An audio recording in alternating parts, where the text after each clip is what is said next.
many of us realize.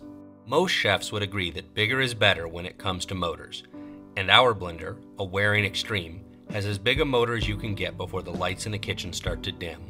The design of the pitcher and the blades is critical.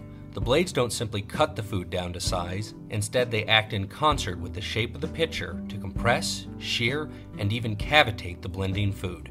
And flow is also important. A well-engineered pitcher, like the one on our Waring blender, keeps the food flowing past the blades without the need to plunge a spatula into the mix.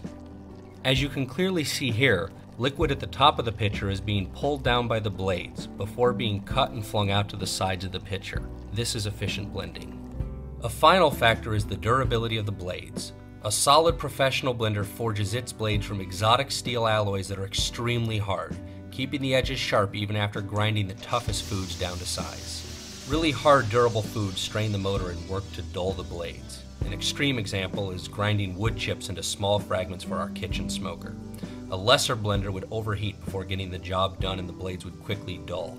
But not everything in the kitchen needs such brute force. Sometimes it's better to use a bit of finesse and turn down the speed of the blade to do the best job, like for our olive puree.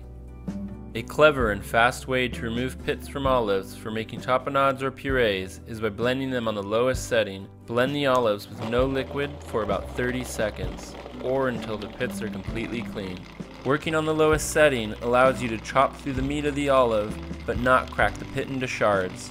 Once you have blended the olives for about 20 to 30 seconds, you can empty them out into a container and separate out the undamaged pits.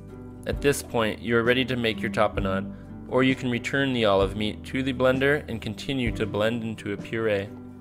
With the aid of Waring's high-powered motor, you can blend durable foods like raw carrots into a soup with nothing more than a little water and thyme. To do this, add clean and trimmed product to the blender and add just enough water to blend. Once the food begins to cook from heat created by friction, it is only a matter of minutes until it becomes a velvety smooth puree.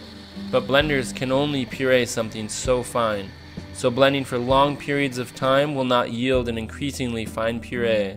However, the longer you blend the puree, the more the flavor will develop and change as it becomes hotter and further reduced. This is by far the easiest way we know how to make a smooth vegetable puree. In order to blend something like peanuts, which seem very dry but contain a large amount of oil, it is important not to blend too quickly. You will also need to consider the volume you are blending. Too little and the peanuts are flung to the sides and never make contact with the blade. Too much and the peanuts will stop flowing and the blades will free spin, at which point you will then need to scrape down the sides over and over, and this can become a huge waste of time. To blend the peanuts into a butter with minimal effort, start with about 600 grams of nuts on the lowest setting until they become fine pieces and begin to flow. At this point, you can begin to slowly turn up the speed. As a blender becomes warmer, the fat in the nuts begins to thin, and as this happens, the puree will begin to flow smoother and smoother. You can decide when the nut butter is finished based on how coarse or how fine you want your nut butter. These are just a few of the many amazing things you can do with the Waring Xtreme blender.